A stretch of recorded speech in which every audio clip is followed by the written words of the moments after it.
Derivatives.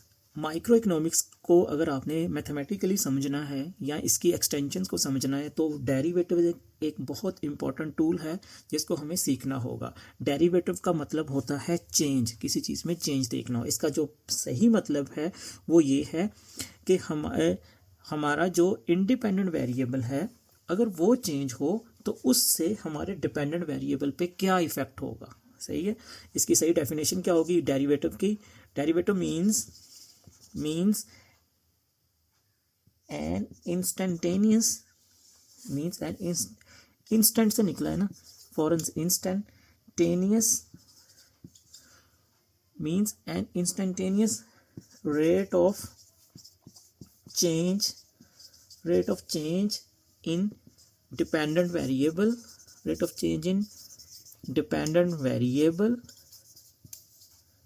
in response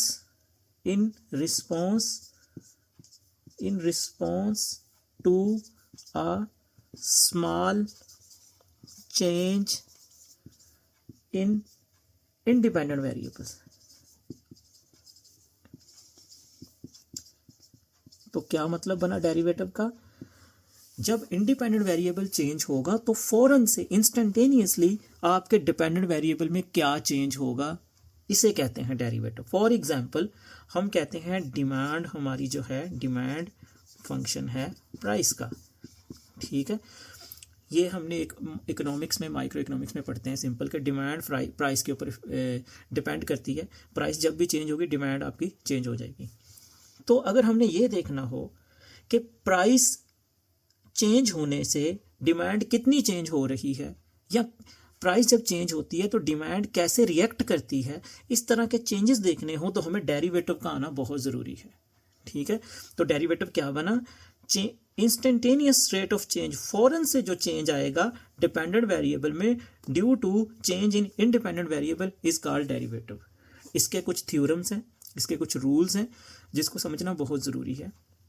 कोई ज़्यादा मुश्किल नहीं है, रॉकेट साइंस नहीं, सिंपल है। अब हम एक एक करके उन रूल्स को देखेंगे। वो रूल्स अगर हमें आ गए तो माइक्रो इकोनॉमिक्स को जो एडवांस हो चाहे बेसिक हो तो हमें वो बहुत अच्छी तरह समझ आ जाएगी। तो सबसे पहले हम इन थ्योरम्स को देखते हैं। कुछ 6-7 थ्योरम्स हैं। सबसे पहला रूल उसको हम देखते हैं। पहला थ्योरम या पहला रूल उसे कहते हैं कांस्टेंट रूल। आपका सपोज यही हम करते हैं, एज्यूम करते हैं कि डिमांड फंक्शन है प्राइस का, इसी को लेके चलते हैं। तो हम डिमांड को कह देते हैं फॉर एग्जांपल ये y है और फंक्शन है प्राइस को हम x नाम दे देते हैं जस्ट सिंप्लीफाई करने के लिए। ये मैथ एक लैंग्वेज है जो चीज़ें समझने के लिए यूज़ होती है। मतलब हमने y लिख दिया, y की जगह कोई भी वेरिएबल हो सकता है, इसलिए हमने जस्ट रिप्रेजेंट करने के लिए y लिख दिया। इधर मैंने x लिख दिया, प्राइस की जगह कोई और वेरिएबल भी हो सकता है। तो ये जस्ट नोटेशंस होती हैं, तो जस्ट समझने के लिए। हम d और p भी लिख सकते हैं, लेकिन y x से मैं चाह रहा हूँ कि सारे जो भी रूल्स हैं ना वो सारे y x के हिसाब से आपको समझ आ जाएं, ताकि किसी भी तरह की जो इक्वेशन आ जाए उसमें अगर आपने यूज़ करना तो आपके माइंड में वो जो मेंटल वायरिंग है वो हो जाए y x के हिसाब से, ठीक है। कांस्टेंट रूल, फॉर एग्जांपल आपका डिमांड का जो इक्वेशन है वो ये है y = 35। तो आपको ये कहा गया है कि ये बताएं कि प्राइस के चेंज होने से डिमांड कितनी चेंज हो रही है, ठीक है। जब हमने ये देखना हो कि प्राइस के चेंज होने से डिमांड कितनी चेंज हो रही है तो हमें डेरिवेटिव लेना पड़ेगा। डेरिवेटिव कैसे लेते हैं?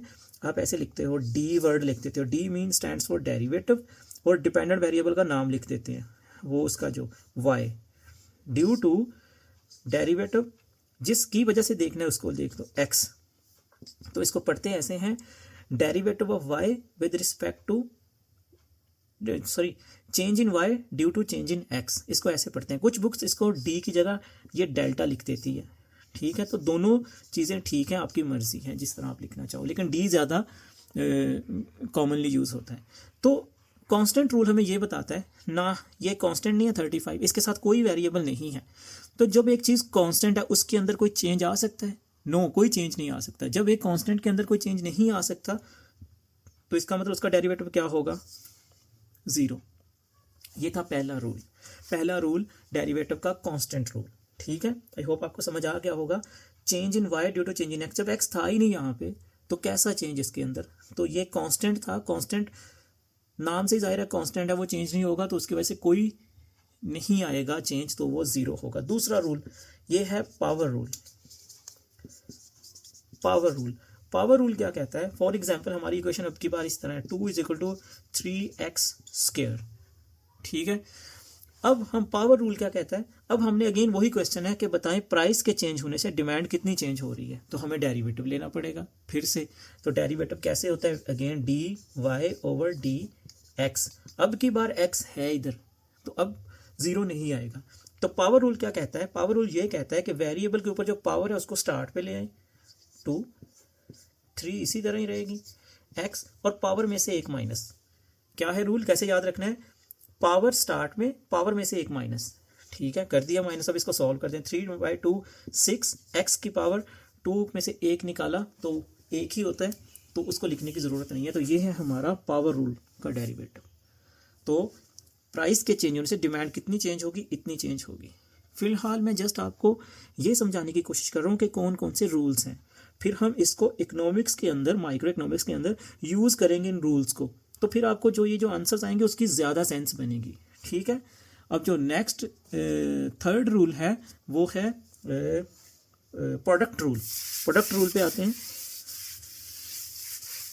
Product rule, product rule third, product rule.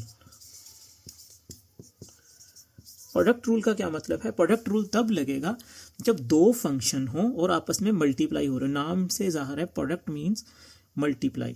तो अब की बार फर्ज करें आपका फंक्शन, आपकी इक्वेशन कुछ इस तरह है, y = x + 3 की पावर 2 मल्टीप्लाई बाय 2x - 1 की power 2।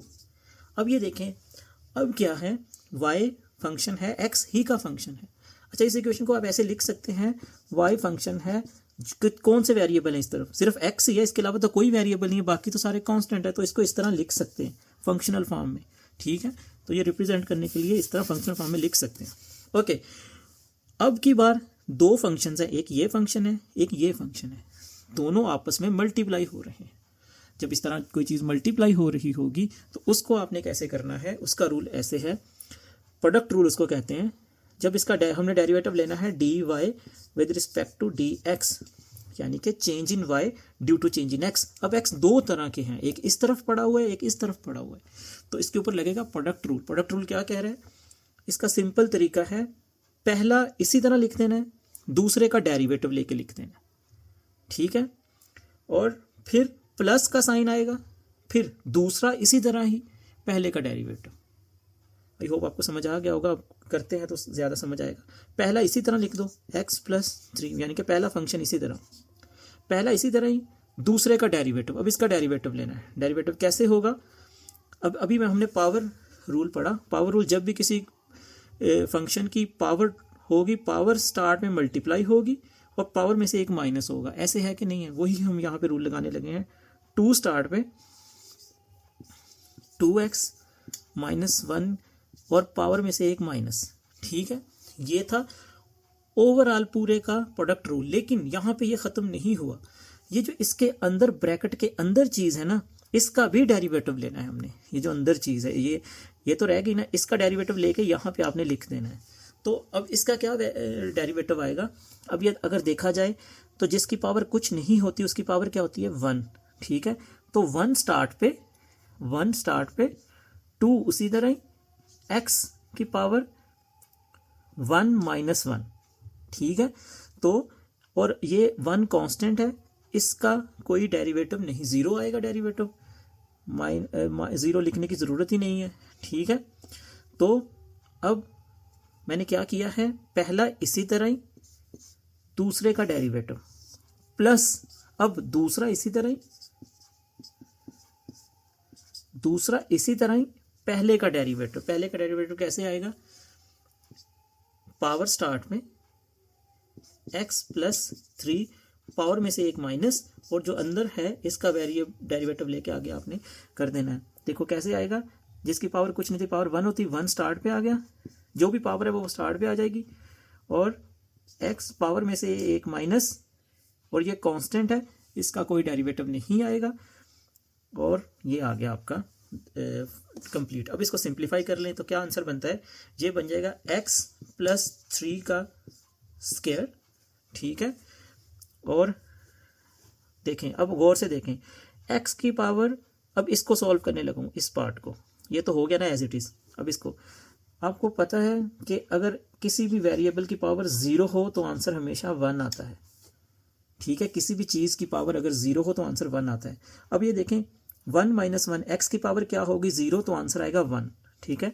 1 × 2 is equal to 2, 2 × 1 is equal to 2, तो इस सारे का आंसर 2 आएगा। 2 ये हो गया और 2 एक ये पड़ा, ये सारे आपस में मल्टीप्लाई हो रहे हैं ना। 2 × 2 इज इक्वल टू क्या आंसर आ जाएगा यहाँ पे 4, ठीक है, 4। और बाकी क्या बच गया 2x - 1, और 2 में से 1 निकाला, 1 है, उसकी ज़रूरत नहीं है लिखने की, ठीक हो गया। प्लस ये एज इट इज़ आ जाएगा 2x - 1 का स्क्वायर मल्टीप्लाई। अब इसको सॉल्व कर देते हैं। अगेन वही रूल है, x की पावर 1 - 1 इज इक्वल टू 0, ये हमेशा 1 के इक्वल होता है। 1 मल्टीप्लाई 1 मतलब 1 × 1 is equal to 1, multiply by 2 is equal to 2, तो क्या बन जाएगा ये 2, ये आ गया, और बाकी सारा जो रह गया वो लिख दो। x + 3 की पावर कोई नहीं आएगी क्योंकि 2 में से 1 निकाला तो 1 ही आंसर है, तो ये बन गया। अब इसको मज़ीद सिंप्लीफाई कर सकते हैं, x + 3 की पावर, ठीक है, इसको थोड़ा सा मेरे ख्याल नज़र नहीं आ रहा ये, ठीक है। अब इसको कैसे सिंप्लीफाई करेंगे, जस्ट इसमें और कुछ रह नहीं गया, जस्ट ये एज इट इज़ आ जाएगा। इसको करने की, इसको बस इसके साथ मल्टीप्लाई कर दें, ये बन जाएगा 4 को 2 से मल्टीप्लाई करेंगे तो 8x - 4 को इससे मल्टीप्लाई करेंगे तो 4 आ गया, ठीक है। प्लस ये एज इट इज़ आ जाएगा 2x - 1, ठीक है, डॉट। अब ये 2 इसके साथ मल्टीप्लाई हो रहा है, करते हैं, ओपन करते हैं इसको, 2x + 6, तो ये एज इट इज़, ये वाला भी साथ में एज इट इज़ ही x + 3 की पावर 2, तो ये है आपका फाइनल डेरिवेटिव। इसे कहते हैं प्रोडक्ट रूल। प्रोडक्ट रूल हमें क्या बताता है, जब दो फंक्शन आपस में मल्टीप्लाई हो रहे हों तो उसका रूल, उसका कैसे डेरिवेटिव लेंगे, पहला इसी तरह ही दूसरे का डेरिवेटिव प्लस दूसरा इसी तरह ही पहले का डेरिवेटिव। अब फोर्थ रूल पे चलते हैं। फोर्थ है जब दो फंक्शन आपस में मल्टीप्लाई नहीं प्लस या माइनस हो रहे हों, ठीक है। तो जब दो फंक्शंस हैं आपस में प्लस या माइनस हो रहे हों, ठीक है, उसका कैसे लेंगे, इसको कहते हैं, इस रूल को कहते हैं derivative of plus minus functions. जब दो फंक्शंस आपस में प्लस माइनस हो रहे हैं तो क्या, फॉर एग्जांपल हमारी इक्वेशन इस तरह है कुछ, y is equal to 2x square plus 9x3 minus 4x square, ये है हमारी इक्वेशन। अब देखें फंक्शन किस तरह है, कभी ये प्लस ये माइनस, या सिर्फ प्लस भी हो सकते हैं, सारे माइनस भी हो सकते हैं, किसी भी तरह का। तो इसका डेरिवेटिव कैसे आएगा, इसको इस तरह लिखेंगे dy/dx, यानी कि change in y due to change in x। तो कैसे, अब इसके ऊपर भी पावर रूल लग जाएगा अलग से, इसके ऊपर भी पावर रूल लग जाएगा, इसके ऊपर भी पावर रूल लग जाएगा। सिंपल है ये। 2 मल्टीप्लाई हो, पावर स्टार्ट में आ जाएगी तो इससे मल्टीप्लाई होगा, 2 × 2 इज इक्वल टू 4x, 2 में से 1 निकलेगा तो 1 ही रह जाएगा, उसको लिखने की ज़रूरत नहीं है, प्लस 3 पावर स्टार्ट पे तो 9 से मल्टीप्लाई होगा, 9 × 3 27x, 3 में से 1 निकाला तो 2, माइनस 4, 2 मल्टीप्लाई होगा 8, और x 2 में से 1 निकाला 1 तो 1 ही है, उसकी ज़रूरत नहीं है। तो ये है हमारा डेरिवेटिव फंक्शन जब दो फंक्शंस आपस में प्लस या माइनस हो रहे हैं, ठीक है। ये अगर यहाँ पे प्लस होता तो यहाँ पे प्लस आ जाना था, कोई इतना मुश्किल नहीं। अगर अब यहाँ पे माइनस था तो ये माइनस ही रहा। तो किसी भी तरह का फंक्शन हो सकता है, कभी प्लस होंगे कभी माइनस होंगे। तो जब इस तरह की चीज़ों के अंदर, इक्वेशंस के अंदर आपने चेंज देखना हो तो फिर हम ये वाला रूल लगाते हैं। अब जो हमारा नेक्स्ट है, जो बड़ा इंपॉर्टेंट है, जो कि थोड़ा सा ट्रिकी है, फिफ्थ है, शायद फिफ्थ है, वो है quotient rule, QUOTIENT, quotient rule. इसका ये कब लगता है, जब दो फंक्शंस आपस में डिवाइड हो रहे हो, इस बार मल्टीप्लाई नहीं डिवाइड हो रहे हैं, ठीक है। फॉर एग्जांपल आपकी इक्वेशन कुछ इस तरह है, y is equal to x square minus 1 divided by x plus 2। आपको कोई बंदा कहता है बताएं y में क्या चेंज आएगा जब x चेंज होगा, तो जब भी वर्ड चेंज का आ गया तो आपने डेरिवेटिव लेना है। तो इसका डेरिवेटिव लेने के लिए रूल लगेगा कोशेंट रूल। अब कोशेंट रूल को किस तरह आपने याद रखना है, इसको यूं समझ लें कि अब मैं बताता हूं कैसे रूल। नीचे वाले का स्क्वायर लेना है आपने और वो नीचे ही रहेगा, ठीक है। फिर नीचे वाला ऊपर ऐसे ही और ऊपर वाले का डेरिवेटिव, ठीक है। फिर माइनस का साइन आएगा, ऊपर वाला ऐसे ही नीचे वाले का डेरिवेटिव। थोड़ा ट्रिकी है लेकिन इतना मुश्किल नहीं है, मैं आपको करके दिखाता हूँ कैसे आएगा। डी, अच्छा इसका जो इजी तरीका मैं आपको पहले लिख देता हूँ, d y by d x हमने ये लेना है। तो क्या रूल कैसे है, नीचे वाले का स्क्वायर उधर ही कर दिया, नीचे वाले का स्क्वायर हो गया। उसके बाद नीचे वाले का स्क्वायर, नीचे वाला जो है ना ये ऊपर ले जाना है ऐसे ही, ठीक है। और फिर ऊपर वाले का डेरिवेटिव लेना है, समझ आ गई। नीचे वाले को मैं ऊपर लेके जाता हूं ऐसे ही, तो ये क्या था x प्लस 2 था, इस इधर मैंने लिख दिया x प्लस 2। नीचे वाले का स्क्वायर जो नीचे वाला था फिर इसको ऊपर ले गए और ऊपर वाले का डेरिवेटिव मल्टीप्लाई बाय ऊपर वाले का डेरिवेटिव। इसका अब आपने डेरिवेटिव लेना है। इसका डेरिवेटिव क्या आएगा, 2 पावर रूल लगेगा ना, 2 है यहाँ पे तो 2 स्टार्ट में आ जाएगा और 2 में से 1 माइनस हो जाएगा, तो क्या बनेगा 2x, तो 2 माइनस 1, ठीक हो गया। और कांस्टेंट का डेरिवेटिव क्या होता है 0, सही हो गया। कैसे किया, नीचे वाले का स्क्वायर, नीचे वाला फिर एज इट इज ऊपर मल्टीप्लाई बाय ऊपर वाले का डेरिवेटिव, हो गया डेरिवेटिव। 0 लिखने की जरूरत नहीं है, ऐसे ही कॉम्प्लिकेटेड कर रहे हैं। कांस्टेंट का डेरिवेटिव हमेशा 0 ही होता है तो इसको रेज ही कर देते हैं। नीचे वाले का स्क्वायर, नीचे वाला एज इट इज ऊपर जिस तरह था, ये वाला स्क्वायर वाला नहीं लेके जाना, ये मिस्टेक बहुत करते हैं कि स्क्वायर वाला ऊपर ले जाते हैं, नो एज इट इज लेके जाना है। और ऊपर वाले का डेरिवेटिव माइनस का साइन, अब की बार ऊपर वाला एज इट इज लेकिन नीचे वाले का डेरिवेटिव। अब इसका डेरिवेटिव क्या आएगा, सिंपल, जिसकी पावर कुछ नहीं होती पावर 1 होती है, 1 स्टार्ट पे आ गया। तो जब 1 स्टार्ट पे आया तो कैसे हुआ, 1 स्टार्ट पे आ गया, कर ही देता हूँ, x 1 ऊपर में से 1 माइनस, और कांस्टेंट का डेरिवेटिव हमेशा 0 होता है, ठीक है। ये हो गया कोशेंट का रूल। अब इसको थोड़ा सा सिंप्लीफाई कर देते हैं, कैसे आएगा, ये बन जाएगा 2x है ना, इसकी 2 में से 1 निकाला तो 1, तो इसको चाहे 2 मल्टीप्लाई बाय 4 लिख दो या 4 मल्टीप्लाई बाय 2 लिख दो, मीनिंग तो सेम है। तो मैं इसको सिंप्लीफाई के लिए 2x स्टार्ट में ले आता हूँ और बाकी x प्लस 2 इस तरह लिख देता हूँ। ये वाला पार्ट सॉल्व हो गया। आगे आ गया माइनस का साइन, ठीक है, ये आ गया x square minus 1 as it is आ गया। अब मैंने आपको बताया था कि x की पावर जब भी 0 होगी तो आंसर हमेशा 1 आएगा, तो 1 मल्टीप्लाई बाय 1, तो 1 लिखने की ज़रूरत नहीं है।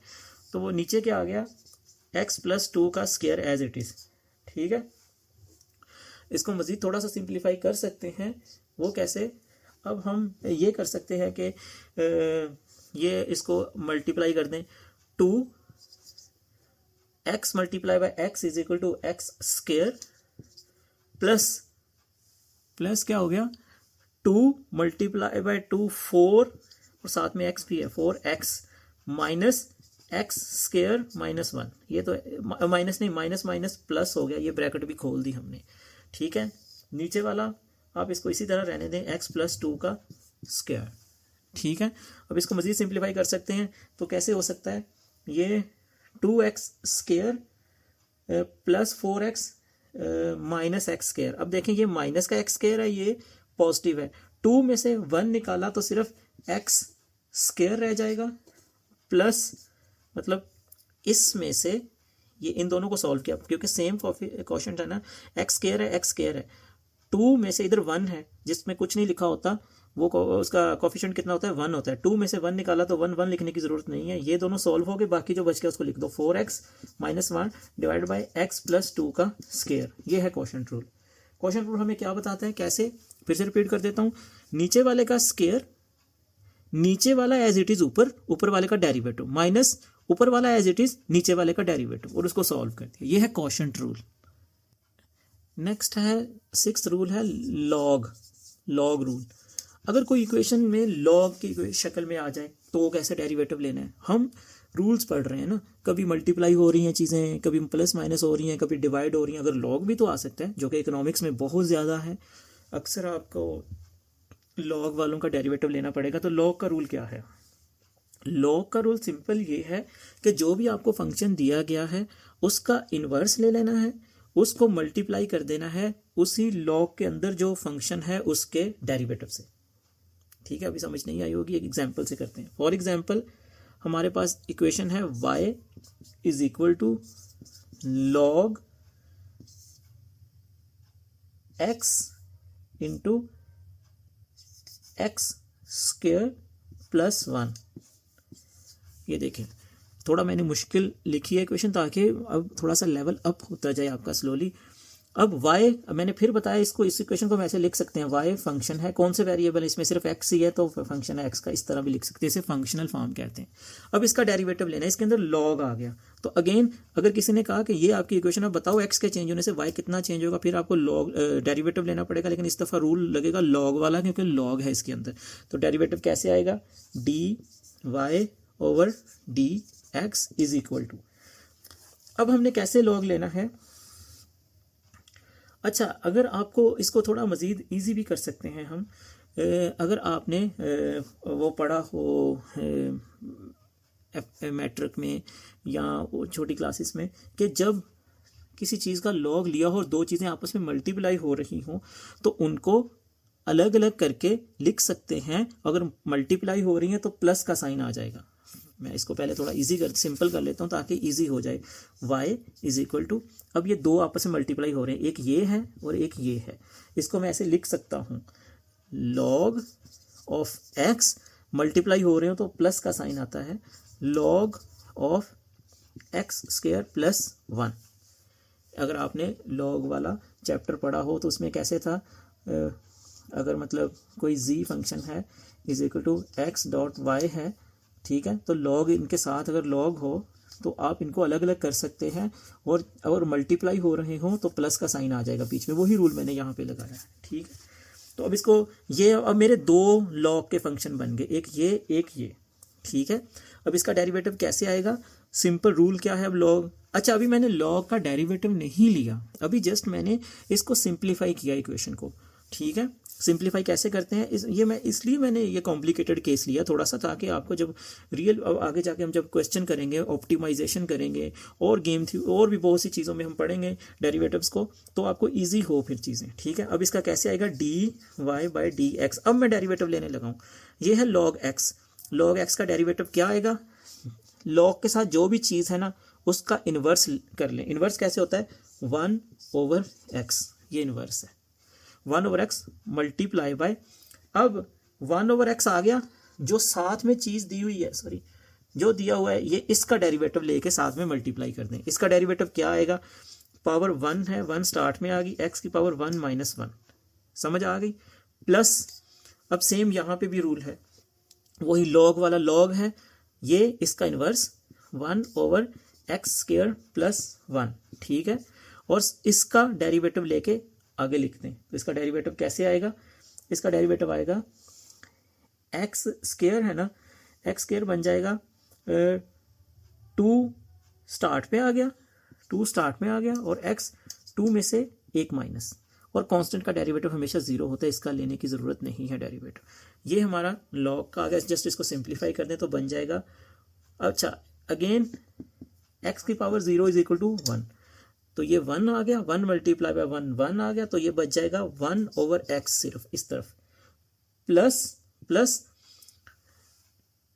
2 में से 1 निकला तो 1 बच गया, तो 2x है, जिसका कोफिशिएंट कुछ नहीं होता उसका, सॉरी डिनोमिनेटर में कुछ नहीं होता, उसके 1 होता है, तो इसका मतलब ये इसके साथ मल्टीप्लाई होगा, ये इसके साथ 2 एक्स, तो ये बन गया 2x डिवाइडेड बाय ये जो बच गया एक्स स्क्वायर प्लस 1, ये क्या है dy/dx, ये आ गया आपका डेरिवेटिव। ये कब लगेगा? लॉग का रूल क्या है? लॉग का रूल ये है कि लॉग के साथ जो भी चीज़ दी गई हो उसका एक दफ़ा इन्वर्स ले लें और उस जो लॉग के साथ चीज़ दी हुई है उसका डेरिवेटिव लेके उसके साथ मल्टीप्लाई कर दें। ठीक है, मैं सिर्फ ये भी ले सकता था log x, तो इधर ही आपका डेरिवेटिव खत्म हो जाना था, लेकिन मैंने जानबूझ के ये लिया ताकि, क्योंकि जो असल इकोनॉमिक्स के अंदर यूज़ होते हैं वो इस तरह की इक्वेशन होती हैं जिसके अंदर अक्सर चीज़ें मल्टीप्लाई हो रही हैं, तो आपको ईजी करना चाहिए कि log को अलग अलग कर लो ताकि ईजी रहे आपका डेरिवेटिव लेना। ये था log का रूल। अब जो नेक्स्ट रूल है, शायद वो 7th नंबर है, वो है एक्सपोनेंशियल रूल। एक्सपोनेंशियल रूल हमने पढ़ा कि इक्वेशन किसी भी तरह हो सकती है, कभी चीज़ें मल्टीप्लाई हो सकती हैं, कभी डिवाइड हो सकती हैं, कभी लॉग आ सकता है, लेकिन एक्सपोनेंशियल भी तो आ सकता है ना। एक्सपोनेंशियल क्या? y is equal to exponential की पावर 5x, इस तरह की इक्वेशन भी तो हो सकती है। इकोनॉमिक्स में अक्सर आती हैं, ये जो ग्रोथ के मॉडल होते हैं उसमें एक्सपोनेंशियल्स होती हैं इक्वेशन, उसका डेरिवेटिव कैसे लेंगे, उसका डेरिवेटिव ऐसे लेंगे।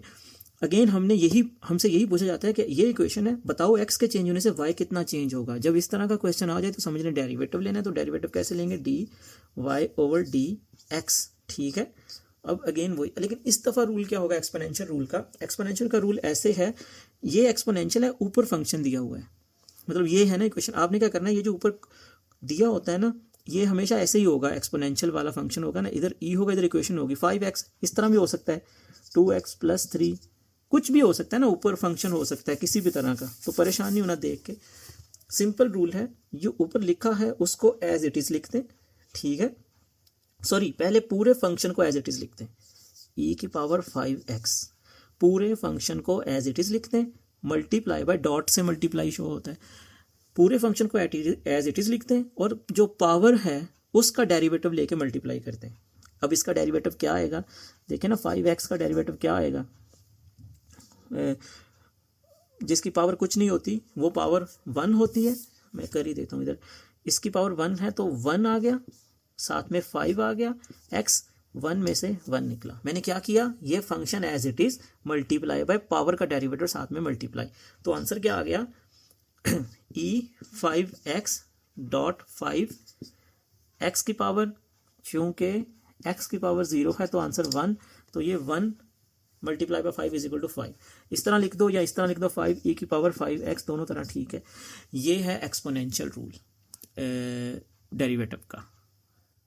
जो लास्ट है हमारा, ये शायद 9th नंबर है या 8th नंबर है, मुझे नंबरिंग भूल गई है, चेन रूल। ये भी इकोनॉमिक्स में बहुत ज़्यादा यूज़ होता है, चेन रूल। इसका क्या है? फॉर एग्जाम्पल ये इस तरह है, चेन रूल है, एक चीज़ किसी और चीज़ का फंक्शन है और वो चीज़ आगे किसी और चीज़ का फंक्शन है। फॉर एग्जाम्पल आपका इस तरह है, y फंक्शन है u का और u फंक्शन है x का, y फंक्शन है u का और u फंक्शन है x का, और आपको ये कहा जाता है बताओ dy/dx क्या होगा। समझ आ रही है? इस तरह के y फंक्शन है u का और u फंक्शन है x का, आपको कहा जाता है y का with respect to x derivative लो। तो इसका रूल पहले मैं लिख देता हूँ, फिर एक एग्जांपल देखने की कोशिश करते हैं कोई बनाने की। तो कैसे होगा? dy/dx, पहले आपने क्या करना है? डेरिवेटिव लेना है y का विद रिस्पेक्ट टू u। ठीक है, अब क्योंकि u फंक्शन है x का, तो फिर इसका u का डेरिवेटिव लेना है विद रिस्पेक्ट टू x। ये है आपका चेन रूल, ये चेन रूल है। dy/dx, पहले आपने डेरिवेटिव का अपने y फंक्शन का with respect to u derivative लेना है, और फिर जब u आ गया, u का फिर आपने x की रिस्पेक्ट से डेरिवेटिव लेना है, फिर जो आंसर आएगा वो होगा dy/dx। इसको एक एग्जांपल से समझते हैं, फिर ज़्यादा आपको सही तरह समझ आएगा। तो चेन रूल कैसे होगा? फॉर एग्जाम्पल y है फंक्शन u का स्क्वायर और आगे u फंक्शन है किसी और चीज़ का, x का 3x²। ठीक है, चलें इजी रखते हैं। ठीक है, तो अब हमें कहा गया है कि बताओ x के चेंज होने से y कितना चेंज होगा। तो अब हमें डायरेक्टली तो नहीं पता लग सकता, तो अब हमें चेन रूल लगाना पड़ेगा। तो चेन रूल कैसे चलेगा, ये फार्मूला है, मतलब y फंक्शन है u का और u आगे फंक्शन है x का, तो हमें डेरिवेटिव चाहिए dy with respect to dx। तो पहले हम ये डेरिवेटिव लेंगे विद रिस्पेक्ट टू u, फिर हम डेरिवेटिव लेंगे विद रिस्पेक्ट u का विद रिस्पेक्ट टू x और दोनों को मल्टीप्लाई करेंगे। तो पहले हम क्या करते हैं, dy by dx is equal to क्या है formula, dy by du dot du over dx। dy by du क्या आएगा, यानी कि इसका derivative with respect to u, तो u की रिस्पेक्ट से क्या आएगा 2 स्टार्ट में और u 2 में से 1 माइनस डॉट, अब u का विद रिस्पेक्ट टू x ये कैसे आएगा 2 स्टार्ट पे 3, उसी तरह ही x 2 में से 1 माइनस। ठीक है, अब इसको सिंप्लीफाई कर लेते हैं, तो ये बन जाएगा 2 u की power 2 minus 1 is equal to 1, तो 2u बन गया डॉट 2 मल्टीप्लाई बाय 3 क्या बन गया 6x, 2 की में से 1 निकला तो 1 ही होगा, इस तरह हो गया।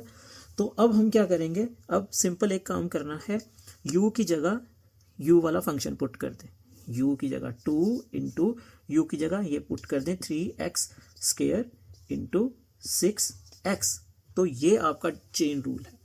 अगर आपने u को पुट ना किया, और इसको सिंप्लीफाई कर सकते हैं मजीद, अगर आपने इसको कैसे करेंगे, अगर सिंप्लीफाई करना हो तो 2 मल्टीप्लाई बाय 6 12 मल्टीप्लाई बाय 3 36 और x multiply by x square, तो क्या बन जाएगा x का क्यूब, क्योंकि जब 2x मल्टीप्लाई बाय x होता है तो वो किस तरह होता है, पावर जमा हो जाती है x स्क्वायर।